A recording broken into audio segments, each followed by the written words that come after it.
gentleman, Bungle. Hope you're doing well, and I hope you're having a great day. So I kind of want to address a topic that I've been asked about by many of my viewers, kind of my thoughts on the new Tease Enlisted update that's coming out soon, talking about tank commanders, as well as talking about kind of camouflages for tanks and decals and all that. First off, let's start off with the tank commanders.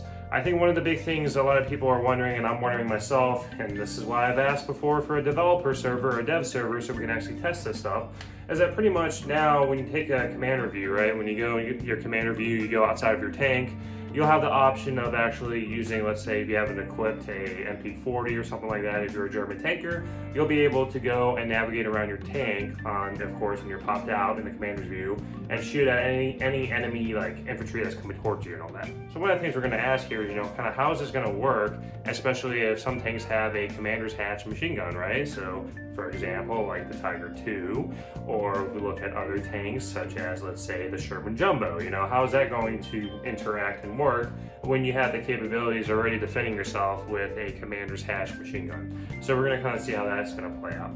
Now the next thing I've been asked, and a lot of people playing from War Thunder, if you've played War Thunder, you probably know about the bushes, right? If you see bushes and everything like that on a vehicle, especially in War Thunder, if you're playing realistic battles and you have to play an ultra low quality to actually have a competitive chance, you'll be able to go and kind of see some players running around the battlefield camouflaged in with bushes because their tank is covered in bushes and you can't really see them, and then of course you're going to be taken out, and it's kind of a skill issue with that skill gap, right? Well, the question here is that is this going to be the same problem in Enlisted? And I'm going to say right away, no. The thing with Enlisted is that Enlisted takes a lot of mechanics from War Thunder, but it actually takes a lot of arcade elements, in my opinion, especially with tanks. If you notice when you play tanks, if you go and face an enemy tank, it will indicate, hey, red on the frontal view of a tank, if you're aiming on the side or whatever, it will show, 3 different colors. Red, you're not going to penetrate it. No matter where you shoot, it's not going to penetrate.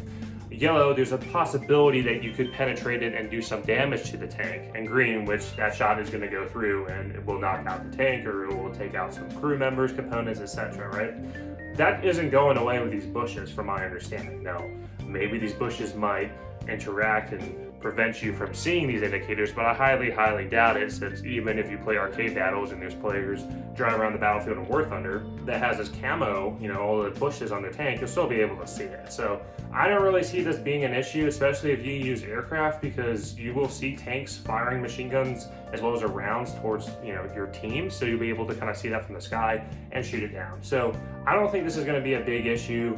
I know some players are thinking this is going to be kind of like, it's going to cause a lot of issues with people not being able to identify tanks and see them, but you're going to be able to see a tank that's firing rounds from you from aerial view as well as from the ground, as well as if you're in the tank and of course, you see rounds coming at you, or you see a bush that's firing at you and you go point at it and it's, a green indicator, that probably means you should shoot at it. But that's my 2 thoughts. I don't really think it's going to be a big issue. I think the other decals are kind of silly, dumb in my opinion.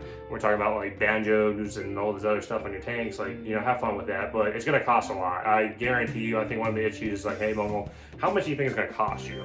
If you really look at kind of the monetization that's already in Stalingrad and everything like that, you can kind of have an idea how that's going to go. I'm probably going to say it's definitely not going to be cheap, for sure. I probably would say maybe if they're going to be generous, 500 enlisted gold, but we're probably going to see like 900 enlisted gold, especially for the bushes. I mean, the bushes are always going to be like a key seller, so we're going to see a kind of a lot of issues with that. And I think in War Thunder they implemented something where you can only buy a bush per like battle pass or something like that, because it's that much of an issue. But that's my 2 thoughts. Hopefully this answers a lot of my viewers. They've been asking me, my opinion, my thoughts on this.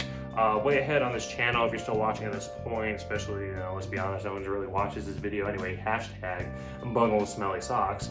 Definitely looking at reviewing. I know getting back into the reviews that I've done, because I kind of took a step back from Enlisted because, let's be honest, there's been a content drought.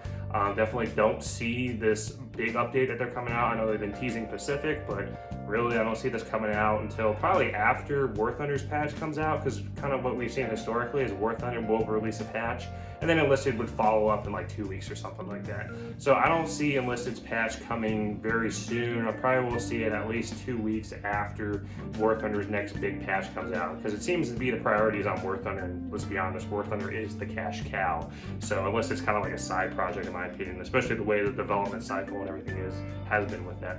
But on my channel, definitely looking at reviewing the KV1, of course, because let's be honest, it's kind of broken, and there's a lot of players on the Enlisted forum, Reddit, that don't know where to aim, don't know where to shoot it, and they think it's invulnerable, which really it's not.